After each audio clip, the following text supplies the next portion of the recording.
Bismillahirrohmanirrohim. Assalomu alaykum rahmatulloh. Va alaykum assalom.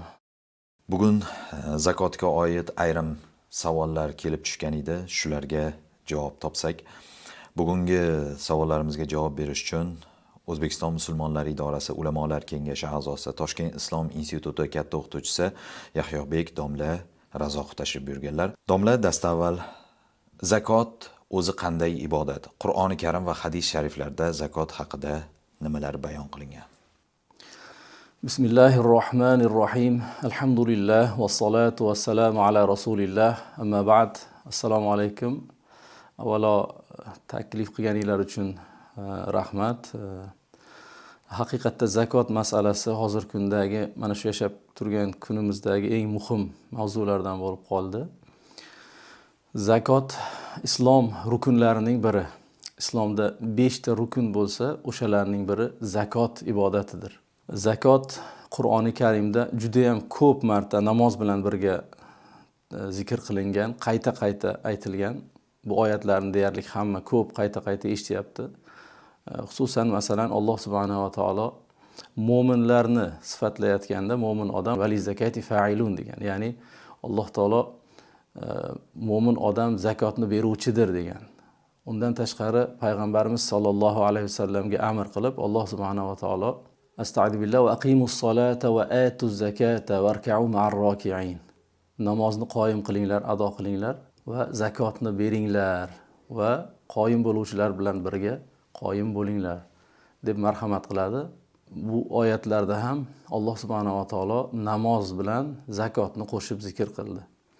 Nabiy alayhisolatu vassalom hadis shariflarida juda ham ko'p zakot borasida ko'rsatmalar berganlar. Qancha berilishini bir hadis shariflarda aytadilarki, har 20 dirham dinordan, har 20 dinordan 5 dirham beringlar deb marhamat qildilar. Va yana tuyalarning zakoti, chorva mollarining zakoti, qo'ylarni zakotlar haqida ham Alloh subhanahu va taolo Nabiy alayhisolatu vassalom qo'ylarning zakoti haqida ham Nabiy alayhisolatu vassalom ochiq ko'rsatmalar berib sanoqlarini aytdilar.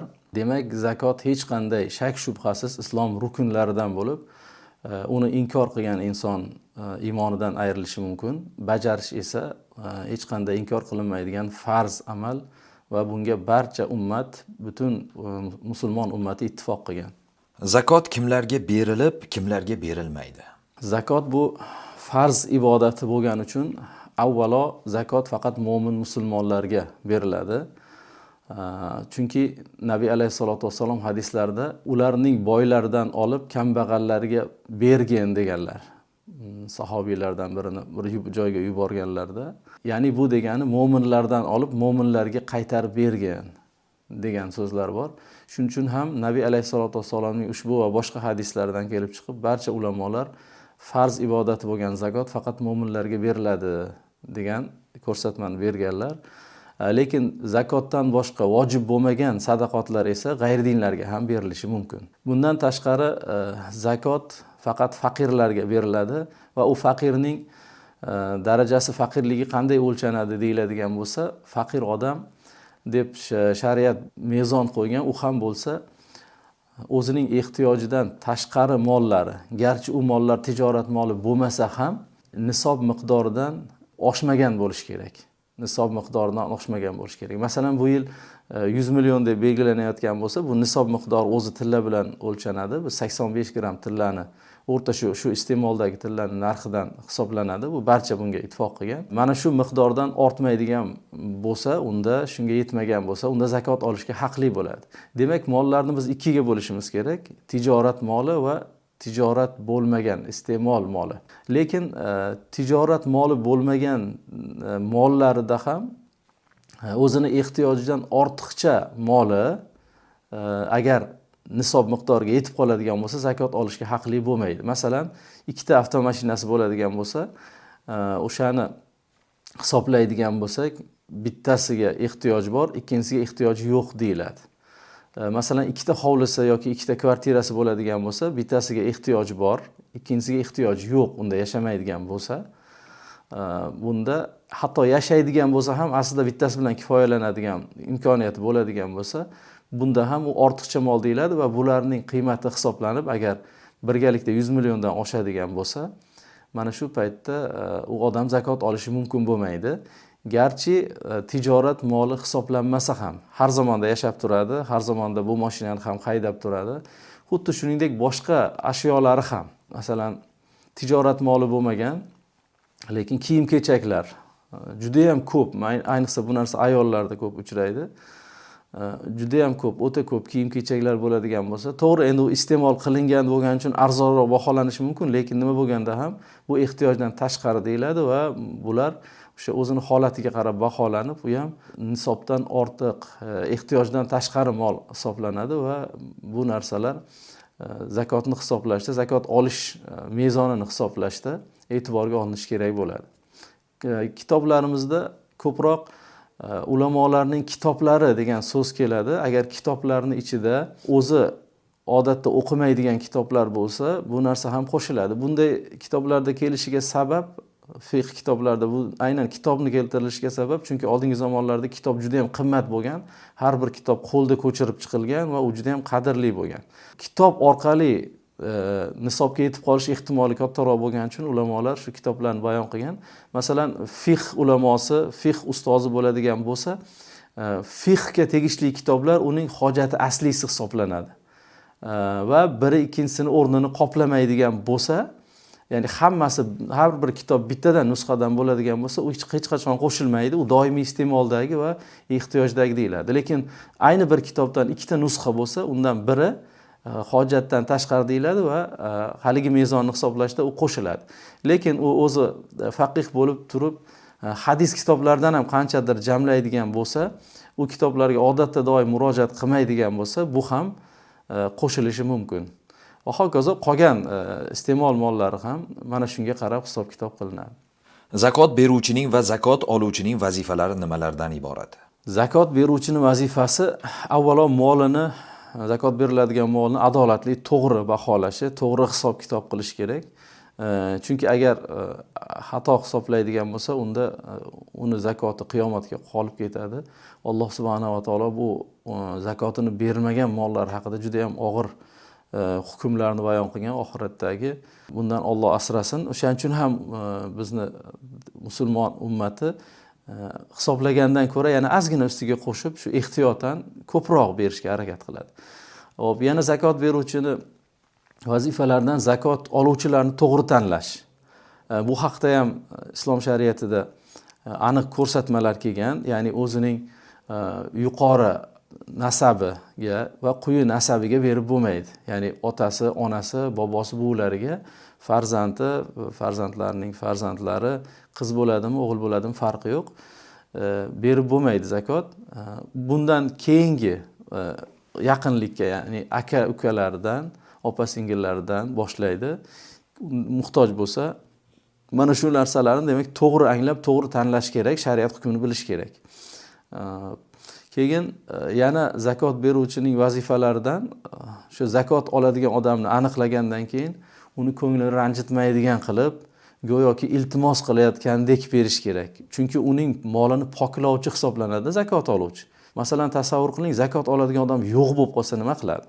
To'g'ri, ulamolar o'sha zamonga kelib shunday bo'lsa, uni yechimini topib aniqlab berish mumkindir. Lekin o'sha zakot olayotgan odam uni molini poklayotgan hisoblanadi. Go'yoki yordam beruvchiga o'xshaydi. Shuning uchun ham undan tashqari shu mo'min, musulmon birodar bo'lgani uchun ham ko'nglini ranjitmasdan go'yoki haligi hadiya sifatida, yaxshilik sifatida iltimos ko'rinishida berish kerak bo'ladi. Hop, zakot oluvchining vazifalari qanday bo'lishi mumkin? Zakot oluvchi endi haqiqatda o'zini o'shanga muhtojmi yoki o'sha shariat belgilagan mezonga tushadimi yo'qmi, uni adolatli tarzda hisob-kitob qilish kerak. Masalan, o'zi aslida yaxshi, o'ziga to'q, yaxshi yashaydi-yu, lekin zakot beriladigan muddatda o'zini zakot oluvchiga aylantirib olishi xiyla yo'llari bilan. Buni ham imkoniyati bor-da. Xuddi zakot beruvchida bo'lgani kabi, zakot beruvchi ham o'ta shunaqa holatni qilmasligi kerak, hali adolatli hisoblash kerak deganimizda o'shani ham nazarda tutgan bo'lamiz. Xiyla yo'li bilan zakot beriladigan miqdorni kamaytirishga urinmaslik kerak. Zakot oluvchi ham xuddi shunday. Va yana zakot olgandan keyin uni Alloh taolo bergan bir ne'mat, rizq, uni o'sha oilasi bilan to'g'ri yo'llarga sarflab, halol yo'llarga sarflab, hisob kitobini qilib ishlatish kerak bo'ladi. Ba'zi ko'p tushadigan savollardan Alloh asrasin, oila boshlig'i ichadigan yoki boshqa mol mulkini yomon yo'lga, gunoh ishlarga sarflaydigan odam bo'lsa, lekin o'zi oila o'ta muhtoj, shunda nima qilamiz degan savol ko'p beriladi bizga. Shunaqa paytda iloji boricha o'sha beriladigan zakotni shunaqa yomon yo'lga sarflay olmaydigan holda tayyor iste'mol qiladigan mahsulot ko'rinishida, masalan, guruch, yog', go'sht va hokazo ro'zg'or buyumi yoki bo'lmasa o'sha farzandlariga kiyim-kechak sifatida berishga harakat qilish kerak, yoki bo'lmasa uning yaqinlaridan, masalan aka-ukalaridan yoki otasi qaysidir bir oilani shunaqa holatda bo'ladigan bo'lsa, o'shani adolatli sarflaydigan bo'lsa, vakil sifatida uni qo'liga mana shu bolalaringizga men atab shularga berdim, o'zingiz ishlatishingiz mumkin emas va lekin mo'tadil oilasiga qarab uni sarflab borasiz deb berib qo'yish mumkin. Mana shu narsalarni e'tiborga olish kerak, Alloh alam. Zakot berishda niyat qilish shartmi? Zakot ibodat amali bo'lgani uchun albatta niyat shart. Xuddiki namozdagi kabi niyat shart. Endi niyat qachon qilinadi va qanday niyat qilinadi?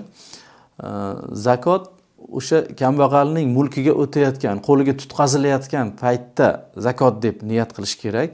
U o'z qo'li bilan beradimi yoki vakili orqali beradimi, farqi yo'q. Agar vakili orqali beradigan bo'lsa, o'sha mol mulkining ichidan zakot miqdorini ajratgan paytda niyat qilsa ham bo'ladi.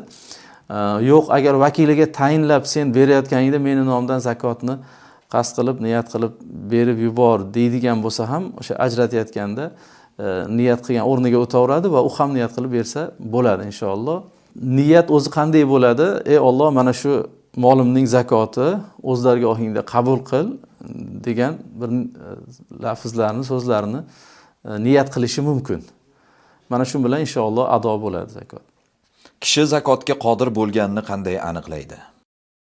Mo'min musulmon odamni jamiyatda mas'uliyati bo'ladi-da.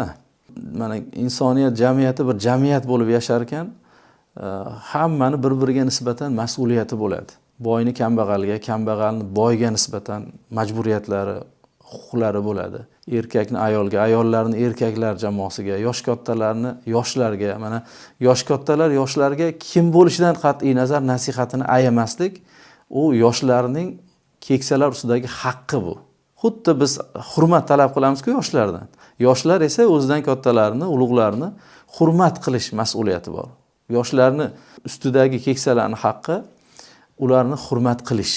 Xuddi shuningdek boylar ham o'zlarini kambag'allardagi o'zlarining zimmasidagi haqlarini his qilib yashash kerak. Ya'ni u boy degani qo'lidagi mol-mulk degani bo'ldi, u meniki degani emas u. Meniki degani emas, balki uning qo'liga vaqtinchalik omonat qilib topshirilgan bir mol-mulk hisoblanadi. U o'zini xohi-havaslarini, haligi nafslarini qondirish uchun xohlagandek sarflashga haqqi yo'q. Bu zakotni kamayishiga olib keladi. Bizda hozir bir bo'lmag'ur ba'zi bir odatlar chiqyapti. Yo'qdan yo'qqa, haligi hamma yoqqa ovoza qilib, juda ham katta mablag'lar sarflab to'y tomosha qilish. Oddiy bezagini o'ziga ketgan mablag'larni ba'zan eshitamiz.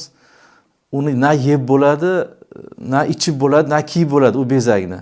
2 soatdan keyin olib borib axlatga tashlaydi-da. O'shanga falon pul sarflagan bo'ladi. Оформление deb qo'yadi buni. Alloh asrasin, buni javobi juda ham qiyin bo'ladi. Qo'limdagi mol o'zimniki, xohlagan joyimga sarflayman deyish bu o'ta ketgan ahmoqlik, ongsizlik, saviyasizlik bo'ladi. Yana undan tashqari qayerlarga, yo'q joylarga sarflab xoy-havaslarini amalga oshiraman deb o'ta qimmat, uni narxini aytib ham bo'lmaydigan darajada qimmat bir attraksionmi, nima balolardan bir marta totib ko'rish uchun juda ham katta mablag'lar sarflanadi. U narsalar ham kambag'alga beriladigan zakotning miqdorini kamayishiga olib keladi. Bu mol-mulk qo'lida degani xohlagandek sarflasa bo'ladi degani emas. Alloh subhanahu va taolo sizlarga berib qo'ygan Allohning molidan kambag'allarga beringlar deydi zakot haqida gapirganda. Sizlarga Alloh berib qo'ygan Allohning molidan deydi. Demak, qo'limizdagi mol Allohniki. uni haqqini rioya qilishimiz kerak. Yana yurtma-yurt, davlat sayohat qilish urfga kirib ketib qoldi. Odamlar bir-biri bilan gaplashganda falon joyga borganmisan, piston joyga borganmisan. Borishdan shar'iy maqsad yo'q, faqat ko'rib, aylanib tomosha qilib kelish. Bu narsalar bizning shariatimizda unchalik ma'qul ko'rilmaydi. Bu narsalardan baqadar imkon tiyilish kerak. Manfaatli sayohatlar bo'lsa, manfaatli qandaydir ziyoratlar bo'ladigan bo'lsa, unda hech qanaqa muammo yo'q. Tijorat uchun bo'ladimi yoki insonlarni haq yo'lga chaqirish, odamlarga bir ibrat, namuna bo'lish uchun bo'ladimi? Ulamolarning ziyoratlariga o'xshab. Bunaqa narsalarda hech qanday zarar yo'q, lekin shunday ehtiyot bo'lish kerak bo'ladi bu masalada. Demak, zakot beruvchi o'zini zakot beruvchi ekanligini qanday anglash kerak? U men zakot beruvchiman degan mas'uliyat bo'lish kerak. Ya'ni qo'lidagi mollarga nisbatan unda majburiyat hissi bo'lish kerak.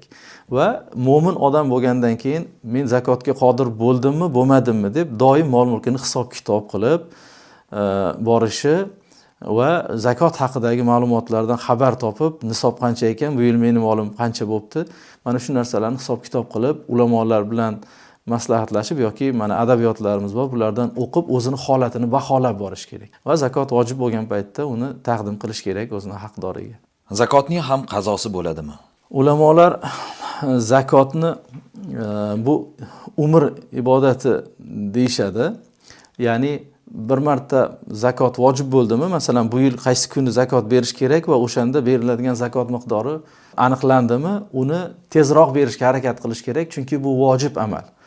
Ulamolar aytadi, vojibni zimmadan soqit qilish uchun harakat qilish ham vojib deyshadi. Mana shu qoida. Zimmaga tushdimi, vojib bo'ldimi, uni tez egasiga ado qilish kerak. U qanchalik kechiktirgan sari kambag'alning haqqini ushlab turgan va kechiktirgan bo'ladi. Chunki u endi u o'zining moli emas u. Shuning uchun ham berish kerak. Lekin agar u yillar davomida qolib ketgan bo'lsa ham baribir ado qiladi. U qazo deyilmaydi, to'g'ri. Qazo deyilib, ya'ni masalan namozga o'xshab vaqti o'tib ketgandan keyin qazo degan bir chegaralangan muddat yo'q. Masalan 1 yil chegaralab qo'yish yoki 2 yil degan chegaralangan yo'q, lekin uni qancha tez ado qiladigan bo'lsa, shuncha u xayrli bo'ladi, shuncha savobi ko'p bo'ladi va haqdorga haqqini yetkazish hisoblanadi. Agar oilada ayol kishi ham, erkak kishi ham ishlasa, ikkisining bo'ynida ham zakot berish majburiyati bo'ladimi? Bizning islom shariati ayol kishiga ham, erkak kishiga ham o'zining mulkini iqror qiladi, tan oladi. Ayol kishining ham shaxsiy mulki bo'lishi mumkin. Masalan, ota-onasi olib bergan kiyimlari, turmushga chiqqan paytda olgan mahri o'zining shaxsiy mulki bo'ladi. Undan keyin o'sha er tomonidan olib berilgan buyumlar, ishlatadigan jihozlar bo'ladimi, kiyim-kechaklar bo'ladimi, unga atab agar mana senga deb bergan bo'lsa, bu narsa uning shaxsiy mulki hisoblanadi. Xususan taqinchoqlar ham, shuningdek mol-mulklar ham, pullar ham uni qandaydir mablag' yig'ilib qoladigan bo'lsa, hattoki ayol kishi tijorat qilish huquqiga ham ega. Tijorat bilan shug'ullanish va tijorat bilan shug'ullanish erning roziligiga bog'liq emas. Ya'ni o'zining molini tijorat qilishi mumkin. Faqat er ayol kishini keraksiz ko'chaga chiqishdan man qilishi mumkin, zaruratsiz. Masalan, ilm uchun borish bu zarurat bo'lishi mumkin agar er uyda o'sha sharoitni qilib bermagan bo'lsa, bunga ruxsat berish kerak bo'ladi. Tijoratni esa vakili orqali qilish mumkin ko'chada. Mana shu e'tibordan demak ayol kishi ham tijorat bilan shug'ullanadimi yoki unga sovg'a qilingan narsalarni o'zi nisobga yetib qoladimi? Nisobga yetadigan bo'lsa, u zakotini alohida o'zi beradi. Erkak kishi ham alohida o'zining molidan zakot beradi. Va endi oilada erni ham ayolni ham alohida mol-mulki bo'lgandan keyin ro'zg'or ishlariga, uyning xarajatlariga er mol sarflashga majbur, chunki uning mulklari hisoblanadi. Lekin ayol kishining mulki bo'lsa, masalan, avtomobil olib berilgan bo'lsa, uning xarajatlarini, sarf xarajatlarini o'zi qilishga majbur bo'ladi.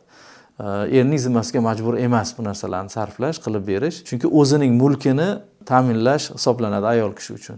Va hokazo. Demak, alohida mol-mulk ajratilgan paytda hamma o'zining molidan o'zi zakot beradi. Zakotni yo'lni ta'mirlashga sarflasa bo'ladimi? Zakot bu alohida bir shariat tomonidan o'zining qonun-qoidalariga ega bo'lgan alohida bir ibodat, amal. Bu zakotni Har doim biz oyat karimaga muvofiq kambag'alga beriladi deb aytamiz. Faqirga mulk qilib berilishi kerak bo'ladi. Yo'lni ta'mirlashga keladigan bo'lsak, bu yo'l ommaning mulki yoki davlat hisobidagi mulk bo'lgani uchun bunga sarflab bo'lmaydi. Yoki bo'lmasa shunga o'xshagan ommaviy joylarga, masalan, masjid qurilishiga, madrasa qurilishiga zakotdan ishlatib bo'lmaydi. Yoki qayerdadir kanal qazishga, ko'prik qurishga, bunga o'xshagan narsalarga zakotni ishlatib bo'lmaydi. Alloh subhanahu va taolo zakotni beriladigan o'rinlarni aniq-tiniq oyatda bayon qilib qo'ygan. Astagfirullah, innamas sadaqatu lil fuqaroi val masakin va hokazo. Bizni Hanafiy mazhabining qoidalariga ko'ra, ulamolarning ittifoqiga ko'ra, o'sha oyat karimada zikr qilingan toifalarning barchasida ham muhtojlik, faqirlik illati topilsagina zakotga haqli bo'ladi. Ya'ni asl kambag'alga berish. Kambag'al odam, muhtoj odamga beriladi. Kambag'alga berildi deb qachon aytiladi? Qachonki uning mulki bo'lib kirsa. Asfaltga ishlatilgan paytda, yo'lga ishlatilgan paytda esa kambag'alning mulkiga aylanmaydi, balki ommaning mulkiga aylanib qoladi. Shuning uchun ham joiz bo'lmaydi, durust bo'lmaydi. Endi ba'zi o'rinlarda hiyla qilinadi. Bu endi unchalik baribir biz ma'qullamaymiz. Bir faqir odamni, kambag'al odamni chaqirib, juda ham yaxshilab, unga tushuntirib, ozgina haqiqiy o'ziga mulk sifatida zakot ham berib turib, katta miqdordagi bir zakotni berib, uni o'sha yo'lga yoki boshqa bir maqsadlarga qaytib berishni oldindan kelishib beriladi. Bu narsa unchalik ma'qullanmaydi. Lekin haqiqatda faqir odam o'zidan kelib chiqib, shunga chin dildan rozi bo'lib, shuni qiladigan bo'lsa va uning o'sha narsada manfaatdorligi yo'q bo'lsa, unda joiz bo'lib ketishi mumkin, lekin bunaqa holatlardan iloji boricha ehtiyot bo'lish kerak. Bu ibodat endi bu. Yo'llarni esa o'sha umum hamma o'rtada qilish kerak. Masjidmi, o'sha mahallani, qishloqni, o'sha yurtni, shaharni odamlarning vazifasi, o'zlari ibodat qiladigan joy. O'zlari yonidan qilsin. Nega u kambag'alning haqqini unga ishlatish kerak ekan? Bu mumkin emas. Tilla nisobidan zakot berilganda og'izdagi tilla tish ham tillaga qo'shib hisoblanadimi? Juda ajoyib savol. Xususan bu savolga men birinchi marta duch kelishim. Endi o'zi aslida zakot moli deganda biz tijorat molini tushunamiz. Zakot moli tijorat moli bo'lar ekan, endi molning tijorat moli degan sifat bilan sifatlanishida asos nima deyilsa, bir mol qaysidir bir insonni ehtiyojini bevosita qondirib turgan bo'lsa, narsa, ashyo insonni ehtiyojini bevosita qondirib turgan bo'lsa, undan zakot berilmaydi. Masalan, yashab turilgan uy, minib turilgan mashina, kiyib turilgan kiyim, bu narsalar ashyolar va insonni bevosita ehtiyojini qondiryapti. Xususan ijaraga berilgan joylar ham ijaraga oluvchining bevosita ehtiyojini qondiryapti. Qachonki o'sha mol-mulk insonni haqiqiy ehtiyojini bevosita qondirishdan ajralar ekan, u zakot moliga aylanadi. Masalan, pul hech qachon insonni bevosita pulning o'zi shaklida turgan paytda ehtiyojini qondira olmaydi. Ya'ni pulni yeb bo'lmaydi, ichib bo'lmaydi, kiyib bo'lmaydi. U boshqa biror bir moddiy ashyoga ayrib boshlanish bilan ehtiyoj moliga aylanadi. Demak, pullarda hech qanday bahona yo'q, uni tijorat moliligidan chiqarib yuborishda. Hech qanday yo'l yo'q. Demak, modomiki mol-mulk pul shaklida saqlanar ekan, u saqlab qo'yilsa ham, uni ertaga nima maqsadda ishlatmoqchi bo'lishidan qat'iy nazar, undan albatta zakot berilishi shart bo'ladi. Islom shariati esa aynan pulni har doim zakot moli deb, tijorat moli deb hisoblagan va islom shariatida tilla va kumush u tijorat moli hisoblanadi. U qaysi shaklda bo'lishidan qat'iy nazar.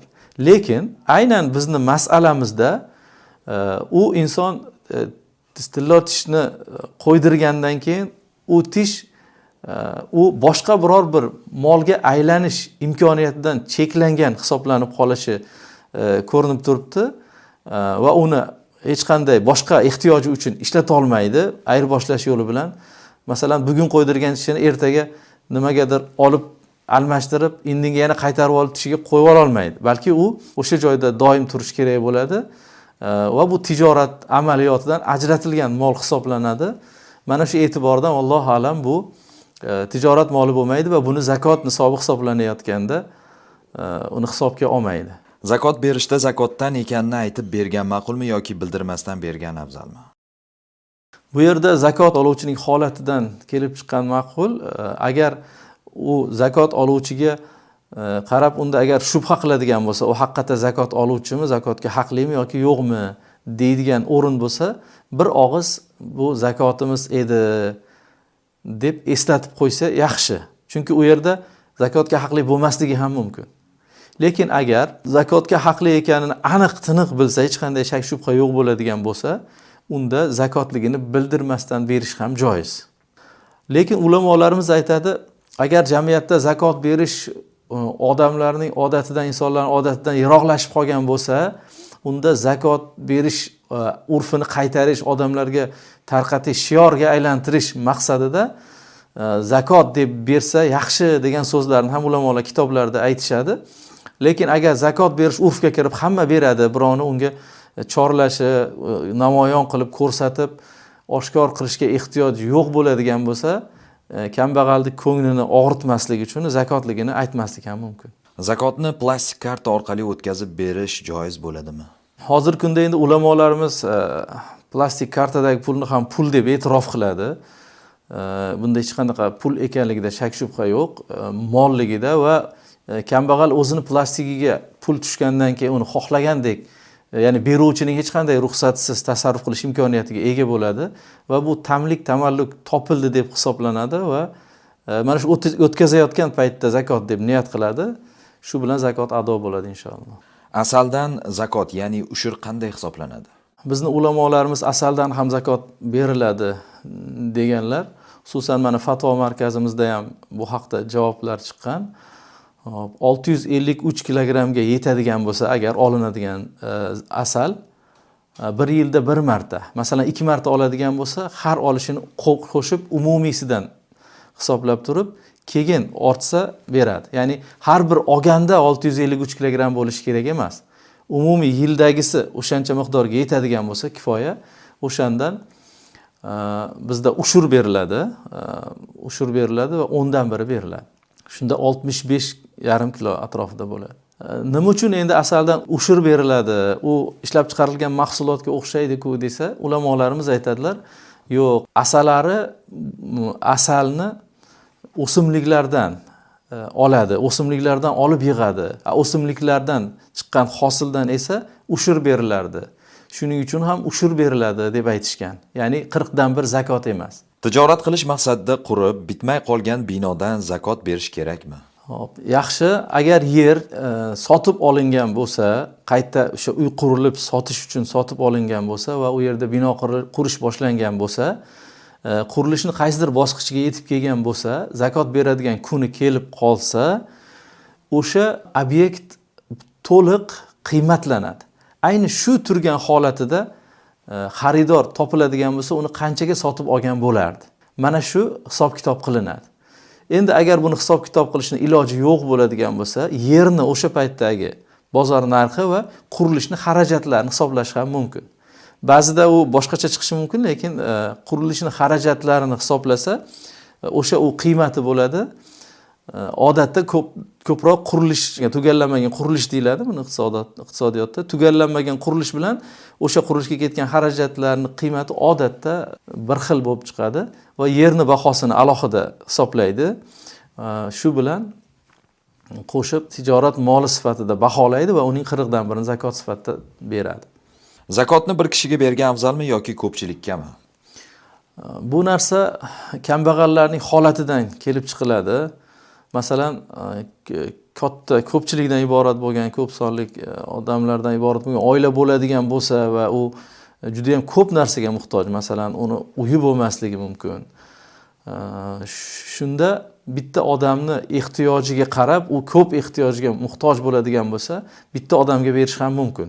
Lekin o'ziga to'q bo'lsa, ehtiyojmandlar, unaqa haqiqiy o'sha juda ham ko'proq molga muhtoj bo'lgan kambag'alni topa olmagan bo'lsa, boshqa muhtojlarni ehtiyojiga qarab taqsimlab bersa bo'ladi. Lekin bitta odamga agar ehtiyojlarini qondirishdan ortib qoladigan darajada bo'ladigan bo'lsa, bir marta ehtiyojlarini qondirishdan ortib qoladigan bo'lsa, nisob miqdoridan ortiq zakot berish makruh bo'ladi. Masalan, bugungi kunda 100 million deydigan bo'lsak, 100 milliongacha berishda muammo yo'q. Agar u odamni uyga ehtiyoji bo'lsa, haqiqatda shu ko'chada qolayotgan, boshqa mol-mulki yo'q, uy olishga muhtoj bo'ladigan bo'lsa, shunda berish mumkin. Agar iloji bo'lsa, o'sha uy olib turib, uyni zakot qilib ham berish mumkin. Bu ham zakot berishni bir ko'rinishi bo'laveradi.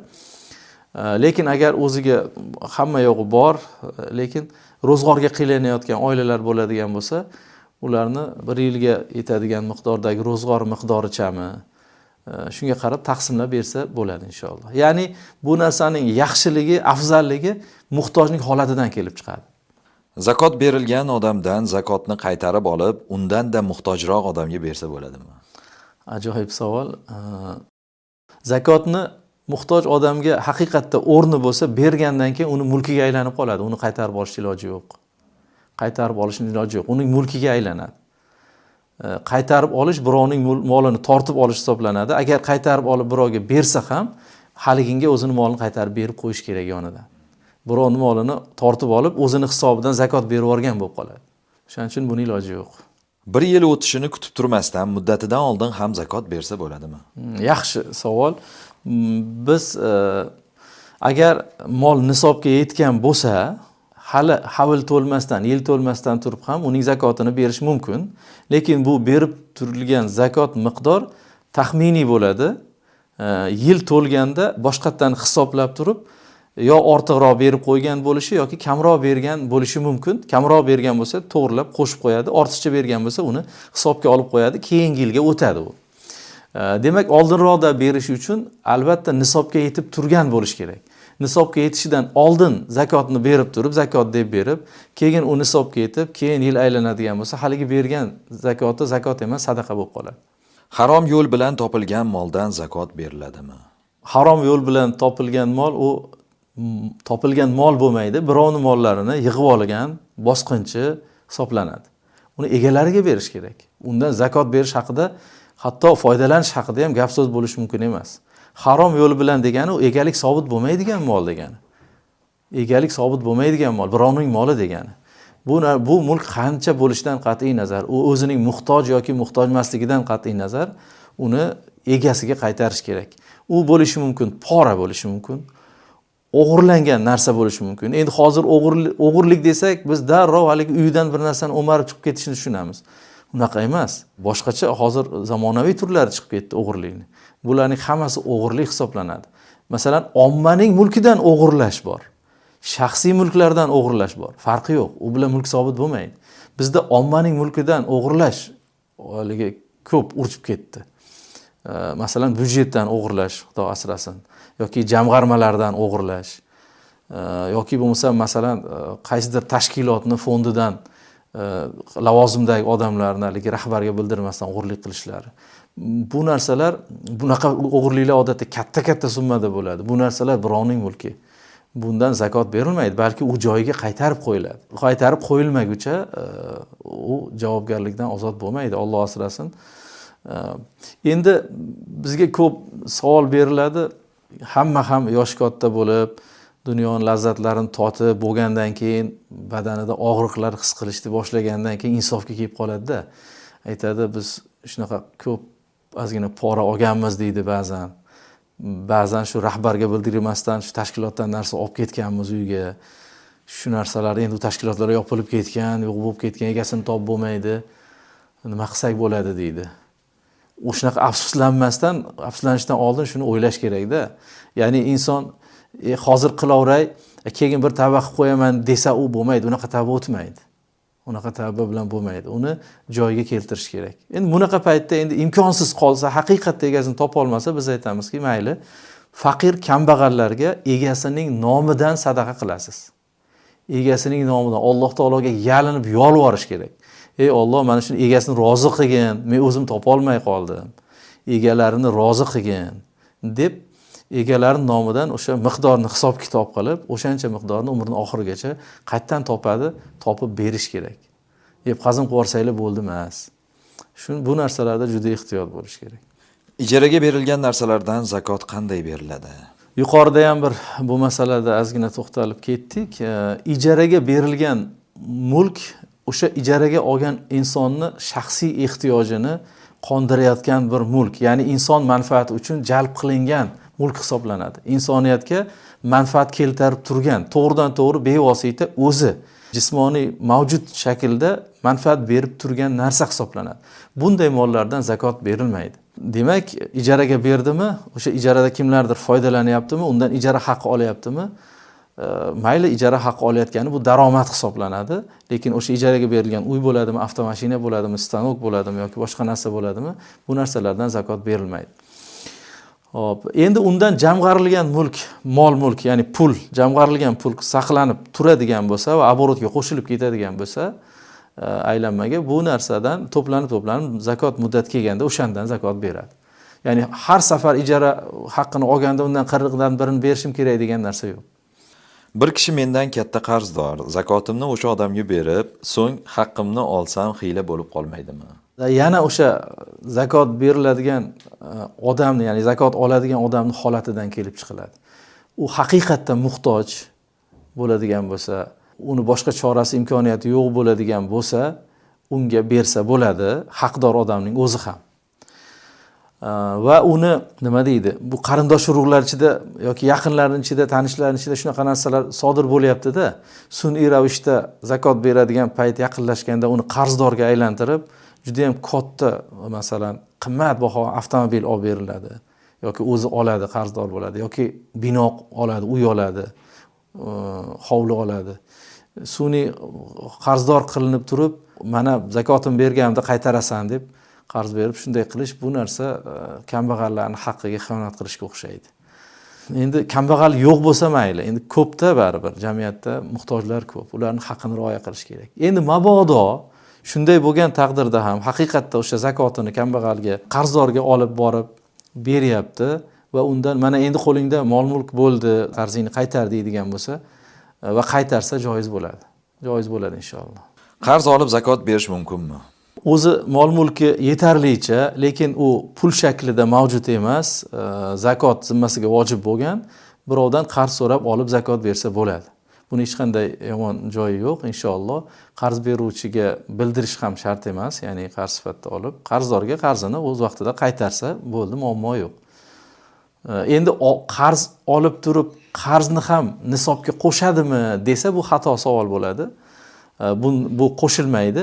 To'g'rirog'i u pul shaklida olingani uchun pul aktivlar sifatida nisobga qo'shilaveradi, lekin bu yoqda qarzdorliklarning qatorida qarz turgani uchun o'z-o'zidan bir-biriga yedirilib yo'q bo'lib qoladi bu narsa. Demak, olingan qarzni mol-mulkka qo'shiladi. Men qarzim bor, bu qarzga olgan pulim zakotga qo'shilmaydi deyilmaydi. Uni mulkiga kirgani uchun aktivlarga zakot beriladigan rosmolga qo'shilaveradi, lekin qarzdorligi umumiy mollardan, tijorat mollaridan ajratib yuboriladi, chiqarib yuboriladi, zakot hisoblanadi. Qarz olib bersa, zakot sifatida birovdan qarz olib bersa bo'ladimi desa, bo'ladi deb aytamiz inshaalloh. Men tog'dagi yaylovda qo'y boqaman. 100 ga yaqin qo'ylarim bor. Har yili zakot uchun qo'y berardim. Qo'y o'rniga uning narxini chiqarib pul bersam, zakotning o'rniga o'tadimi yoki aynan qo'y berishim lozimmi? Yaxshi savol. Bizni Hanafiy mazhabi bu borada juda ham keng mazhab. Masalan, ba'zi bir boshqa mazhablarda nimadan vojib bo'lgan bo'lsa, o'shaning o'zini berish kerak deyiladi. Masalan, qo'y bo'lsa 40 ta qo'ydan biri, bittasi, 30 ta moldan bittasi beriladi degan so'zni aytishadi.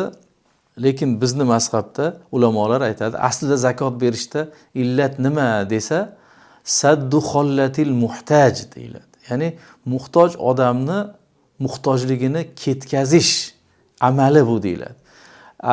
Qo'ydan ko'ra deydi, pul insonning muhtojligini ketkazishda afzalroq. Unga qo'y ham sotib olish mumkin, oziq-ovqat ham sotib olish mumkin. Lekin qo'yning o'zini esa faqat so'yib yeyish mumkin. Yoki sotib boshqa narsa olish mumkin bo'ladi xolos. Ya'ni birinchi amaliyotdayoq xohlagan narsaga aylanaveradigan mulk bu pul hisoblanadi. O'shaning uchun ulamolarimiz pulda berish afzal bo'ladi har doim degan ulamolarimiz bor. Inshaalloh bunda hech qanday muammo yo'q, berishi mumkin. Faqat endi insof bilan o'rtacha qo'yning qiymatini hisoblasin. Sal qo'shibroq ham bersin, toki zimmasida qolib ketmasligi uchun. Men gul yetishtirib sotaman, guldan ushur beramanmi yoki pulidan zakot beramanmi? Gul ham yerdan chiqadigan mahsulot bo'lgani uchun bundan ushur berish kerak bo'ladi. Ushur beriladi. Ya'ni 10dan biri yoki sug'oriladigan, sug'orilmaydigan yerga qarab yoki 20dan birini o'zini beradi. Agar o'sha narsani hisob-kitob qilib turib, mana shu 20dan biri shu ekan deb turib, uni baholab turib, qiymatini bersa ham bo'ladi. Pulda hozirgi aytib o'tganimizdek. U daromadi alohida aniq bo'ladi, to'g'rimi? Daromadi agar shu nisobiga yetib 1 yil to'ladigan bo'lsa, u daromad. U boshqa narsa. Boshqa U pulga aylanib ketgan bo'ladi. U puldan zakot berayotgan bo'ladi. Hozir endi guldan gulni o'zini, gulni demak hosilini olgan paytda o'sha hosilni 10dan biri yoki 20dan birini ajratadi. Qo'lda sug'oriladigan yoki jihozlar bilan sug'oriladigan yerlarda 20dan biri deb aytyapmiz. Shuni beradi yoki o'shani ajratganini qiymatlab turib beradi. Endi bu yerda yana boshqa bir masala ham bor ekan, hozir esladim. Ba'zi bir o'simliklar yoki ekinlar 1 yilda hosil bermaydi. Xususan mana gulni agar biz 3 yilda natija ko'rsatadigan desak, 3 yilgacha bermaydi ushur. 3 yilda yig'ishtirib olgandan keyin oxirgi 3-yilda o'shaning 10dan biri yoki 20dan biri beriladi. 1 yilda 2 marta ekiladigan hosil bo'lsa, masalan, har ekinda, har yig'ishtirganda beradi. Masalan, sabzi ekdi, 1 marta hosil oldi, undan beradi. Yana keyin yana sabzi ekib, yana yetishtiradigan bo'lsa, undan yana beradi. Zakot nisobi hisoblanganda qarzlar ayirib tashlanar ekan. Shunga ko'ra soliq idorasidan qarzlar, shuningdek xodimlarning ish haqidan bo'lgan qarzlar ham chegirib tashlanadimi? Bu endi xarajatlarni modda hisobga olish masalasi, xususan o'sha ajratib chiqarib, ya'ni nisob miqdoridan zakot beriladigan mol-mulkni miqdoridan chiqarib tashlanadigan xarajatlarga barcha xarajatlar kiradi. Xususan soliq idoralariga to'lanadigan soliqlar ham bu o'sha molning xarajati hisoblanadi. Endi ish haqi chiqarib tashlanadi, o'zi hisob-kitobda ham chiqarib tashlanadi. Buxgalteriyada juda ham bir oson yo'li bor. Оборот mablag'laridan beriladi, keyin qarzdorliklar chiqarib tashlanadi, haqdorliklar qo'shiladi. Asosiy vositalar hisobga olinmaydi. Mana shu bilan oson aniqlanadi inshaalloh. Vakil zakot pullarini egasidan so'ramay, avval o'ziga ishlatib turib, keyin haqdorlarga o'z yonidan berib yuborishi mumkin bo'ladimi? Ajoyib masala. Islom shariatida tayin qilish bilan tayin topish, tayinlanish degan masala bor. Tayin qilish bilan tayin topish degani, masalan, sizga men omonat sifatida falonchiga olib borib bering deb 100 ming so'm pul beradigan bo'lsam, o'sha pulni o'zini olib borib berishingiz vojib bo'ladi. Ya'ni omonat sifatida berilgan bo'ladi. Agar sizga men 100 ming qarz beradigan bo'lsam, uni o'zingizga ishlatib yuborib, o'zingiz yoningizdan boshqa 100 mingni berishingiz mumkin. Lekin omonatda o'sha pulni o'zi tayin topib qoladi. Ishlatib borib o'rniga boshqa qo'yishga haqqi yo'q. Xususan zakot ham xuddi shunday. Zakot beruvchi bir pulni berdimi, o'sha pulni o'zini yetkazib berishi va zakot beruvchi tayin qilgan joyga yetkazib berishi shart bo'ladi. Musofirning zakot berishi vojibmi? Zakot vojibligida musofirlik, muqimlikni umuman aloqasi yo'q. Bu molning miqdoriga, egadorlikka bog'liq bo'lgan savol hisoblanadi, ya'ni masala hisoblanadi. Demak, musofir bo'la turib safarda beradimi molining zakotini yoki o'sha safarda turgan paytda vakillarga, o'zini yurtidagi vakillarga aytib bergizadimi? Farqi yo'q, zakot vojib bo'laveradi. To'g'ri, bu savolning chiqishiga ba'zi bir narsalar sabab bo'lgan bo'lishi mumkin. Masalan, boy bo'lsa ham, safarda bo'ladigan bo'lsa, u odamga qurbonlik vojib bo'lmaydi. Qurbonlik vojib bo'lmaydi. O'sha e'tibordan berilgan savol bo'lishi mumkin. Zakot vojib bo'laveradi. Shaxsiy kutubxonadagi kitoblar zakot moliga qo'shiladimi? Shaxsiy kutubxonadagi kitoblar zakot moliga qo'shilmaydi. Ularning qiymatidan zakot berilmaydi. Chunki u iste'moldagi mol hisoblanadi. Uning qiymati qancha bo'lishidan qat'iy nazar. Tijorat molidan zakot beriladi. U tijorat moli hisoblanmaydi. Tijorat moli u ehtiyot qilinadigan, insonga manfaat keltirmaydigan holda ushlab turiladigan narsada tijorat moli. Ya'ni ehtiyot qiladi, tegib ketmaslik kerak. Mana kiyimlar ham salafanga o'rab qo'yilgan bo'ladi. Uydagi kitoblar esa ular iste'moldagi narsalar. Lekin ularning qiymati juda ham ko'p bo'ladigan bo'lsa, zakot olishdan man qilishi mumkin odamni. Zakot olishdan to'sishi mumkin. Ya'ni o'zining sohasiga tegishli bo'lmagan adabiyotlarni to'plagan bo'lsa va ularning qiymati ko'p bo'ladigan bo'lsa, u o'sha zakotni olishdan to'sadigan nisobni aniqlashda qo'shiladi, hisob kitob qilinadi. Lekin o'zidan qancha miqdorda bo'lishidan qat'iy nazar zakot berilmaydi. Uy olish uchun to'plangan puldan zakot beriladimi? Bizni Hanafiy mazhabi kitoblari asosida aytadigan bo'lsak, mulk pul shaklida turgan bo'lsa, u nima uchun qasd qilinayotganidan qat'iy nazar u tijorat moli bo'ladi. Chunki uni xohlagan paytda xohlagan molga aylantirishi va xohlagan ehtiyojini qondirishi, tijorat qilib undan daromad ko'rishi mumkin.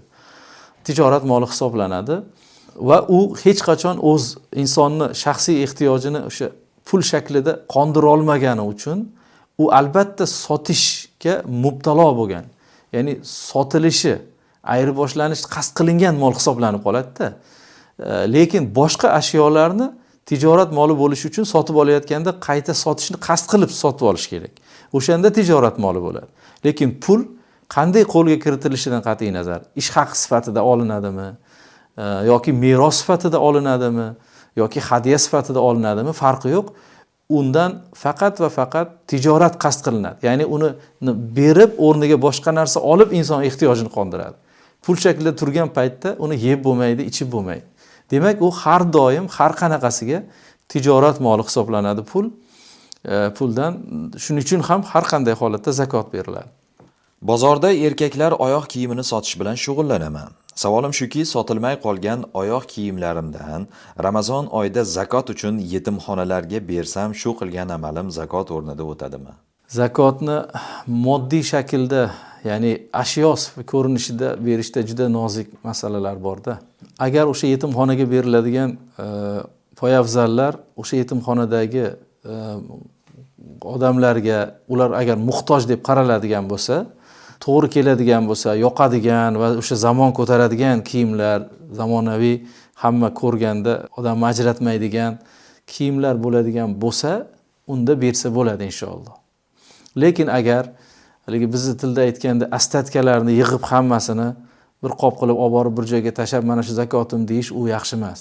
Chunki uni u odam sota olmaydi.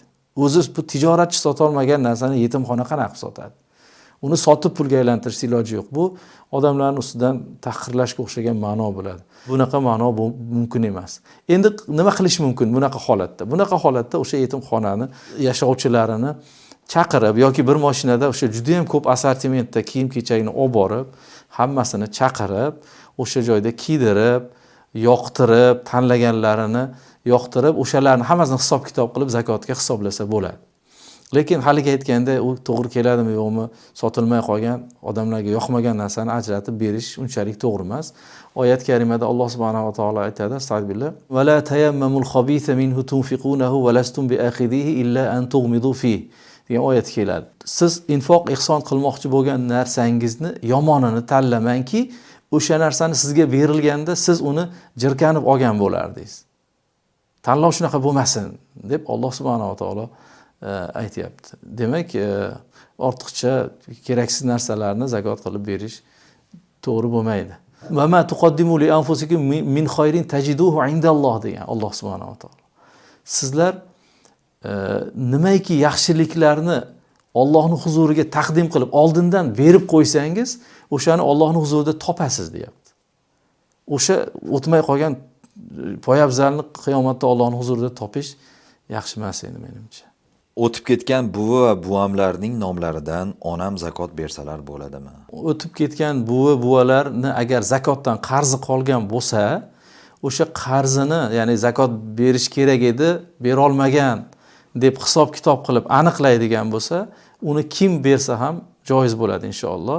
Nabiralarmi, farzandlarmi, ayollarmi, kim bo'lsa ham bersa bo'ladi. Lekin ularga vojib emasligi aniq, qarzdorliklar ham yo'q. Bunaqa paytda nomidan zakot berilmaydi. Nomidan zakot berilmaydi, xayr ihson qilinadi, sadaqa qilinadi. Bu nafl sadaqa bo'ladi. Unda joiz bo'ladi. Ya'ni zakot deb berilmaydi. Kompaniyaning jamg'armasida anchagina mablag' bor. Kompaniya xususiy bo'lib, unda ancha odamlar ishlaydi. Shtatli va shtatsizlari ham bor. Lekin oylik oyma-oy olishadi. Shu kompaniya boshlig'i kompaniya jamg'armasidagi moldan zakot beradimi yoki o'zining shaxsiy molidan beradimi? Chunki kompaniya ham u kishiga tegishli. Kompaniyani egasi yagona ulushdor bo'ladigan bo'lsa, investor bo'ladigan bo'lsa, u mol-mulk hammasi unga tegishli, qarzdorliklar ham unga tegishli bo'ladi. Xuddiki shaxsiy uyidagi mulkini hisob-kitob qilgandek kompaniyani ham hisob-kitob qiladi. Va o'sha zakot beriladigan miqdordagi narsalardan zakot ajratadi, qarzdorliklarni chiqarib tashladi. Foydalanish uchun olingan dastgoh, mashinalardan zakot beriladimi? Yuqorida bir necha marta men ataylab takrorlayapman zakotni mohiyatini anglash uchun. Agar dastgoh, ashyo insonni shaxsiy ehtiyojlarini, insonga xizmat qilib turgan bo'lsa, undan zakot berilmaydi. U tijorat moli bo'lib, xizmatdan ajratilib, ehtiyot qilinib, sotilishga tayin qilib qo'yilgan bo'lsa, undan zakot beriladi. Tijorat moli bo'lsa. Demak, bu yerdagi siz aytgan savoldagi jihozlardan, ashyolardan zakot berilmaydi, chunki u mehnat qilyapti, ishlayapti, u eskirish sodir bo'lyapti unda, amortizatsiya deymiz. Ma'naviy, moddiy shaklda u eskiryapti. Uni zakoti berilmaydi. Chorva mahsulotlaridan zakot olinadimi? Chorva mahsulotlarining zakoti aniq belgilangan islom shariatida. Bu narsalar endi ma'lum, manbalarga qaraydigan bo'lsak, miqdorlari aniq chiqadi. Yaylovda 6 oydan 1 kun bo'lsa ham ko'p o'tlatiladigan hayvonlardan va ular sut uchun, jun uchun yoki nasl uchun boqilayotgan bo'lsa, ulardan o'sha shariatda belgilangan o'sha songa qarab zakot beriladi yoki uning qiymati beriladi.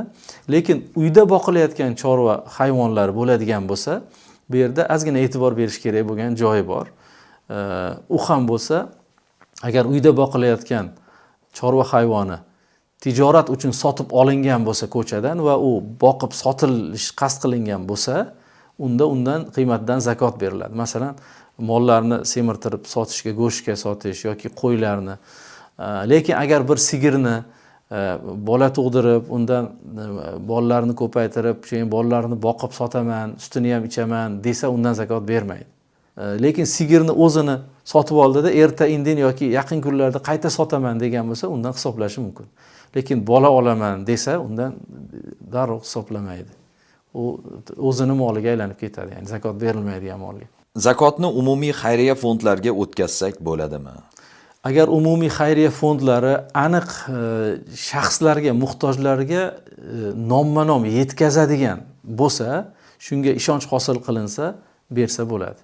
Ya'ni u xayriya fondiga umumiy jamg'arma sifatida qabul qilinib, keyin uni xayriya ishlariga sarflaydigan bo'lsa, u zakot o'rniga o'tmay qoladi.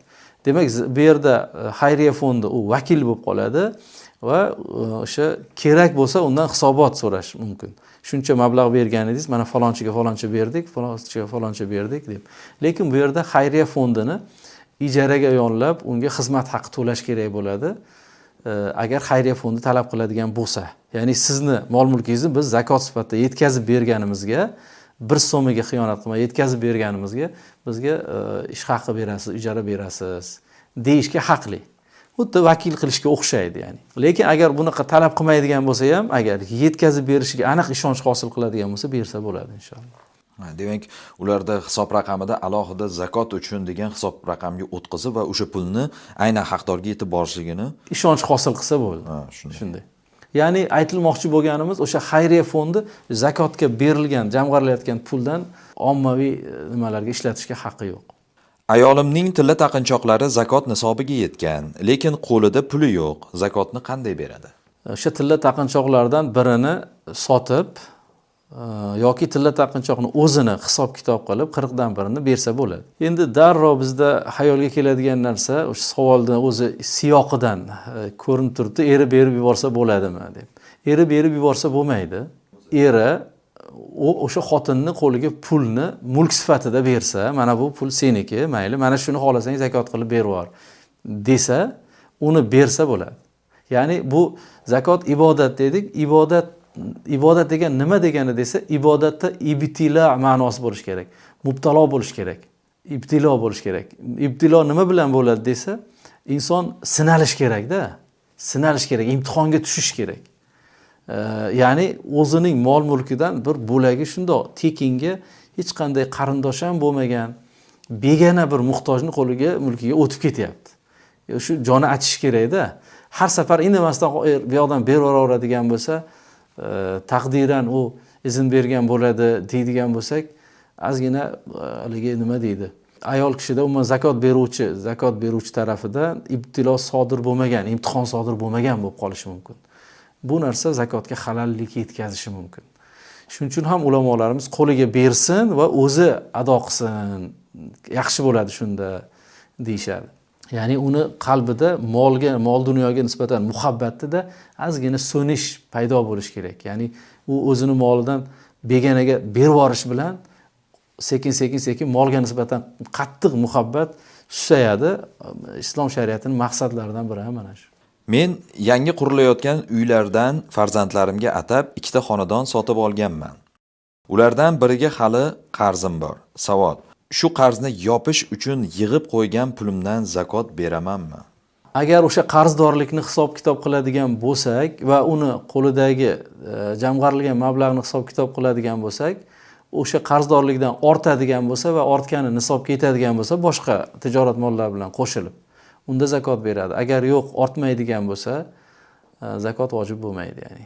Men o'tgan yili 100 million so'mdan zakot bergandim. Hozir pulim 120 millionga yetdi. Shunda men hozir ko'paygan 20 millionning o'zidan beramanmi yoki 120 milliondan beramanmi? Bu zakot buxgalteriya hisobidagi mulk solig'iga o'xshaydi. Mulk solig'i har yili bir marta beriladi. Xuddi shunga o'xshab, bu yerda ham mulk solig'iga o'xshaydi. Ya'ni har yili qancha miqdor bo'lsa, o'shaning 40 dan biri beriladi. Bu yil demak 120 millionmi, o'sha 120 millionni 40 dan birini beradi.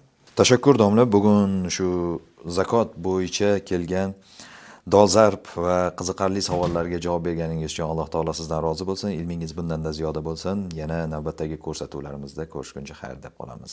Rahmat sizlarga, Alloh rozi bo'lsin.